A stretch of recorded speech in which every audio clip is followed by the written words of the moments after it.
শুভ সকাল বন্ধুরা, পূজা লাইফস্টাইলে আবার একটা নতুন ভিডিও নিয়ে সবাইকে জয়গুরু জানিয়ে চলে এলাম। আজকে হচ্ছে সোমবার, সকাল সকাল ঘুম থেকে উঠে রুটি করা তোড়জোড় দেখে তোমরা কি কিছু বুঝতে পারছো? আজকে থেকে মনার স্কুল শুরু। আজকে হচ্ছে 10 তারিখ, আর 10 তারিখ থেকে স্কুল শুরু দেখে আমার মেয়ে তো ভীষণভাবেই আপসেট হয়ে পড়েছে, কারণ প্রচণ্ড গরম। অ্যাকচুয়ালি গরমের সময় এসে স্কুলটা খুলে গেল, ভোটের কারণে স্কুল ছুটি পড়ে গিয়েছিল আগে, আর এখন আসল গরমের সময় এসে স্কুল খোলার সময় হয়ে গেছে।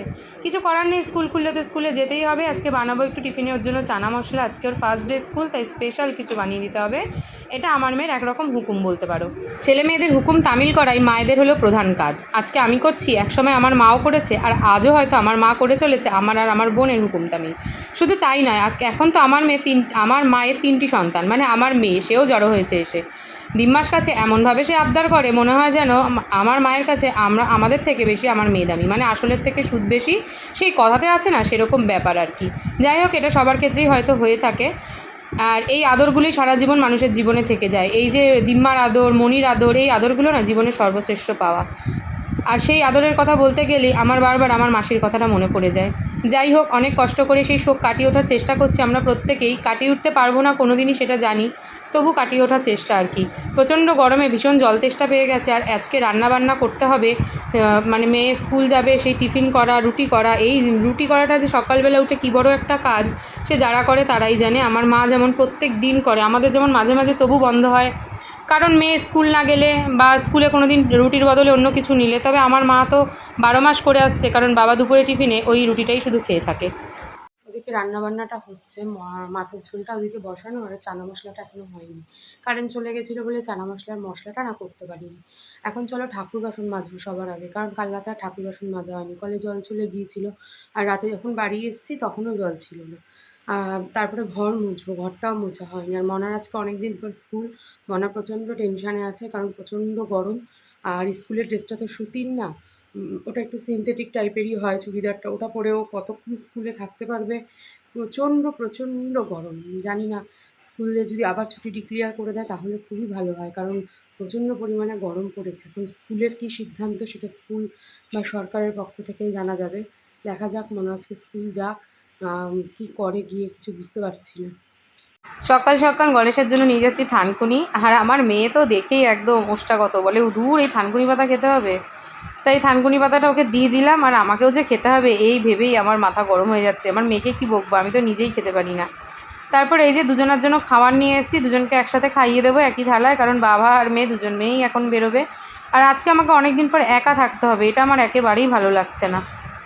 ওদের খাওয়া দাওয়া কমপ্লিট, আর গণেশ তো মোটামুটি রেডি হয়েই গিয়েছে কাজে বেরোনোর জন্য। আর ও চশমা, মানে সানগ্লাসে রোজই একটা করে কাজ খুলে যায়, ও লাগায় আবার পড়ে যায়, এই চলছে আর কি। আর ওদিকে মনাও রেডি হচ্ছে স্কুল যাওয়ার জন্য। আজকে তো বেশ অনেকটা বেলা হয়ে গেছে, আর ভিডিও এডিট করতে গিয়ে দেখছি বড়মার মুখটা এত ভালো লাগছে। তোমাদের কেমন লাগছে কমেন্ট বক্সে জানিও। মনার চুলটা এখন বেঁধে দেবো, গণেশ ওদিকে বেরিয়ে গেছে, আর মনার চুলটা বাঁধার জন্য চলে এসেছি। আর মনা দরদর করে ফ্যানের নিচে দাঁড়িয়েও কিন্তু ভীষণ রকম ঘেমে যাচ্ছে। আজকে সকালের দিকে টিউশনি ছিল না, আজকে সমস্ত টিউশনিগুলোই বিকেলের দিকে রয়েছে, মানে বুঝতে পারছো বিকেলে কী চাপ পড়বে আমার। এই যে স্কুলে যাচ্ছে, এই যে রেডি করে দিচ্ছি, এই জীবনটা কিন্তু বেশ ভালো। এই ধরো মাধ্যমিক হয়ে যাবে, উচ্চ মাধ্যমিক হয়ে যাবে, তারপর আস্তে আস্তে কলেজে যাবে, তখন কিন্তু এই দিনগুলোকে আমরা মিস করব।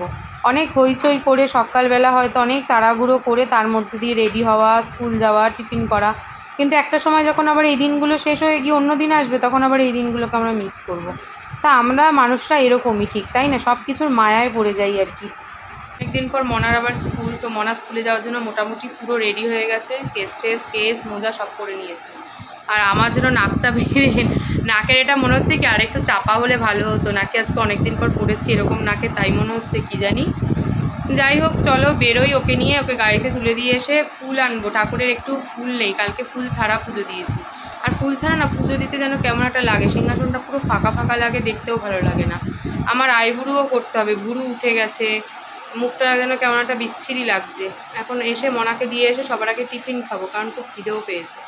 টিফিন খাবো, টিফিন খেয়ে তারপর স্নান আছে, পুজো আছে। আর এই যে অনেক দিন পর একা থাকতে হবে আজকে, ভাবলে মনে হয় যেন আর ভালো লাগছে না। তার মধ্যে মাসির জন্য এত মনটা অস্থির হয়ে উঠছে মাঝে মাঝে, মানে মনে হচ্ছে কি দূর একা থাকবো কি করে। এবার যে মার বাড়ি যাবো, আবার চলে আসতে হবে, মনা 5টায় চলে আসবে, আমার বিকেলে টিউশানি, উঠে পুজো না দিলে ঘরের কাজটা না গুছিয়ে রাখতে, মানে এখনও আমার কাজ হয়নি, আমি যে সব গুছিয়ে যেতে যেতেও মনে হয় 12টা বেজে যাবে। আর যে পরিমাণে বাইরের রোদ, সত্যি কথা বলতে বাইরের রোদ দেখলে মনে হয় না যে দরকার ছাড়া বাইরে বেরোই। যাই হোক চলো মনাকে দিয়ে আসি। করা হয়ে গেছে, স্নান করে পুজোটা সবার আগে দিয়ে নিলাম। এখনও 11টা বাজেনি, এই কলে জল আসেনি বলে ঠাকুর বাসনটা ধোয়া হলো না। আর মনাকে দিয়ে এসে আগে বিছানাটাকে ঝেড়ে গুছিয়েছি, বিছানাটা একদম অগোছালো হয়ে গেছিলো। ফুল আঁচড়াবো, আঁচড়ে সিঁদুর পরবো, পরে অনেক কাজ রয়েছে সেগুলোকে এবার সারবো। মুখে ফেস প্যাকটা অ্যাপ্লাই করেছিলাম বলে আগে স্নান করে নিয়েছি। এদিকে দেখো এক চেয়ার জামা কাপড়, এই জামা কাপড় কটা ভাঁজ করবো, কালকে সবজি কাটবো, তারপর কলে জল আসলে 2-3টে বালতি আছে যেগুলো ভরতে হবে। অনেক কাজ বাকি। চলো ফোনটা একটু চার্জে দিই, একদমই চার্জ নেই ফোনটায়।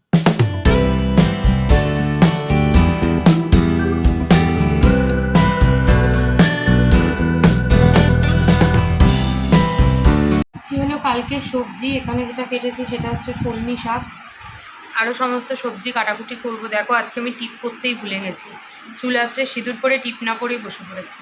এই হচ্ছে সবসময় মাথার মধ্যে একটা চিন্তা ঘুরছে, তো মানে কোনোটা ঠিকঠাক হচ্ছে না। আর এখন সবজি কাটবো, টুকটাক কিছু কাটবো, পেঁপে কাটবো, মনা দেখি কাল সকালে আবার টিফিনে কিনে নেবে সেই সবজি। এই কাটাকুটো করবো, করে তারপরে 12টা থেকে গোয়েন্দা গিন্নি হবে। গোয়েন্দা গিন্নিটা একটু দেখবো, এমনি তো টিভি চালিয়ে আমি দেখি না একা ঘরে থাকলে, কিন্তু গোয়েন্দা গিন্নিটা যেহেতু আমি দেখতে ভীষণ ভালোবাসি, তো মনাকে বলেছি, আমি তো অ্যাকচুয়ালি ভুলেই যাব যে 12টা দিয়ে গোয়েন্দাগিন্নি হবে। মনাকে বলেছি ফোনে একটা অ্যালার্ম দিয়ে রাখ, 12টা বাজতে 2 মিনিট আগে অ্যালার্মটা বাজলেই মনে পড়ে যাবে যে গোয়েন্দাগিন্নি দেখতে হবে। কি অবস্থা বলো দেখি। হ্যাঁ, সব কিছু অ্যালার্ম দিয়ে আমাকে সতর্ক করছে। এটা শেষ করে নিয়েছি লিচু আর শশা। লিচুটা দেখে তো বুঝতে পারছো ছাড়িয়ে পুরো দানাটাকে ভেতরে ফেলে দিয়েছি, শুধুমাত্র বোন এটা বলে দিয়েছে আর কি, কারণ লিচুর দানাটা ঠিক এই যে মাথাটা থাকে না, এখানটা নাকি লিচুর পোকা থাকে, সেই জন্য বারবার বলেছে যে দিদি যখন খাবি একদম দানা ছাড়িয়ে নিয়ে তারপর খাবি। আর দেখো কত মাছি হয়েছে ঘরে, কি জানি গরমে বেশি দেখছি, দেখো পুরো খাট ভরে গেছে মাছিতে। আর এই যে এখন টিভিটা চালাবো, চালাইনি, সেট টপ বক্সটা জাস্ট চালালাম, চালিয়ে এখন একটু বসবো হচ্ছে গোয়েন্দাগিন্নিটা দেখতে। চলো টিভি দেখি আর ফলটা খাই। থেকে উঠলাম, একটু সন্ধে পুজো দিলাম, আর দুপুরে আজকে খাওয়ার পর প্রচুর বমি করে ফেলেছি, গলায় একটা কাটা ফুটে গেছিলো, ব্যাস সেই কাটা বার করতে গিয়ে হরহর করে বমি, যা ছিল মোটামুটি সবই বার করে দিয়েছি, এই হচ্ছে কথা। তারপরে একটা বিস্কুট খেয়ে জল খেয়ে ঘুম দিয়েছি, অনেকটা শান্তিতে ঘুমিয়েছি। মানে এই কদিন যে ঘুম হয়নি কি বলবো তোমাদের, প্রচুর গরম লাগছিলো, ঠিকই সেই 1:30টায় ঘুমিয়েছি, 1:30 না সরি 2টোর সময় ঘুমিয়েছি, মানে খেতেই তো 1:30টায় উঠেছিলাম, 2টোর সময় ঘুমিয়েছি আর ঘুম উঠেছি 4:30, 2.5 ঘন্টা একদম সলিড একটা ঘুম দিয়েছি। এখন আমাকে অনেকটুকুন রাত জাগতে হবে, অনেকটা রাত অবধি পড়াতে হবে, তারপর খাবার দাবারের ব্যবস্থা, অনেক প্রচুর কাজ। যাই হোক দেখো বিছানা সমস্ত গুছিয়ে একদম রেডি করে নিয়েছি, মনাকে আনতে বেরোচ্ছি, ওড়না নিয়ে নিয়েছি, মনাকে নিয়ে এসে চা খাবো, চা নিয়ে মুড়ি নিয়ে বসে যাবো হচ্ছে টিউশনি পড়াতে। আর মনা আসলে আজকে মনার অনেক দিন পর স্কুলের কি এক্সপিরিয়েন্স সেটা জানতে হবে, তবে হোয়াটসঅ্যাপে কিছু একটা মেসেজ দিয়েছে স্কুল থেকে, আমি এখনও ঢুকতে পারিনি, ঢুকে দেখতে হবে আর আদৌ ছুটি বাড়ালো নাকি কোনো নর্মাল মেসেজ। এখন টিউশনি কমপ্লিট হলো, টিউশনি কমপ্লিট করে উঠেছি, মনা এখন ঘুম থেকে উঠেছে, উঠে খাচ্ছে চা, ও ঘুমাইনি মানে শুয়েছিল, তারপর চা খাচ্ছে এখন আর পড়তেও বসেছে। আর এখন আমার ভালোও লাগছে না, এখন আমার অনেক কাজ আছে, ও রান্নার দিকে যেতে হবে আর কি। আমার জন্য একটু ডালিয়া বানাবো, কালকের মাছটা ভাজবো, কাল আবার সকালবেলা আমার টিউশনি 7:30 থেকে, ভেরি ব্যাড ভেরি ব্যাড। আর ওই ঘরের বিছানা ঝেড়ে নিয়েছি, এখন এই টুকিটাকি কাজগুলো সমস্ত চলো সেরে ফেলি। আর গণেশও চলে আসছে, ফোন করেছিল, বেরিয়ে গেছে। তো ভিডিওটা আজকে এখানেই শেষ করলাম। ভিডিওটা ভালো লাগলে প্রথম থেকে শেষ অবধি দেখো, লাইক কমেন্ট শেয়ার করো, আর ভিডিওটা ছেড়ে যাওয়ার আগে অবশ্যই আমার চ্যানেলটা সাবস্ক্রাইব করে দিয়ে যেও। আর আরেকটা জিনিস তোমাদের দেখানোর জন্য এত উঠে আসলাম, এই দেখো দেখতে পাচ্ছ এখানে কন্টেনারে কতটা বিস্কুট, ক্রিম কেকার, মানে যেই দোকান থেকে আমরা মুদি সদাই আনতাম এতদিন, এই পরের মাস থেকে আর একেবারেই আনবো না। আগে তো দিত ডেট ওভারের মাল, সেই মাল চেঞ্জ করতে সারা মাস আমার চলে যেত, প্যাকেট খুলতাম দেখতাম date over date over date over, তারপরে মাঝখানে মুদিখানা রাখার সময় আমি ডেট দেখে দেখে রাখতাম, প্রচুর জিনিস বেরোতো এরকম ডেট ওভার, আটা বেরোতো পোকা, ময়দা বেরোতো পোকা, এদিকে বিশাল বড় দোকান গোলবাগানের মোড়ে, মানে মানুষের বাজে হওয়ার একটা ইসে থাকে, ওরা এত লাটকে লাট মাল তুলে রাখে যে পুরো ডেট ওভার হয়ে যায়। এখানে বিস্কুটের প্যাকেট, ক্রিম কেকার বিস্কুটের ভেতরে ভেতরে পোকা হয়ে গেছে, বুঝেছো? আমি এটা রেখে দিয়েছি কুকুরকে দেওয়ার জন্য শুধু, তার মধ্যে বেশিরভাগ বিস্কুট আমিই খেয়ে নিয়েছি, মনে হয় দুটো না একটা খেয়েছে কিনা জানি না, গণেশ তো খেতে গিয়ে প্রথম দিনই দেখেছে, আমি ভেবেছি বোধহয় এমনি, পরে আমরা দেখছি যে সব কটা পোকা, বুঝেছো? এই হচ্ছে পরিস্থিতি, মানে কি বলবো তোমাদের, এত বাজে। বিস্কুটে পোকা, আটা ময়দায় পোকা, চিনি ভালো না, সব জিনিস ডেট ওভার, এরকম প্রচুর প্রচুর, মানে সমস্ত জিনিস বাজে ওই দোকানে।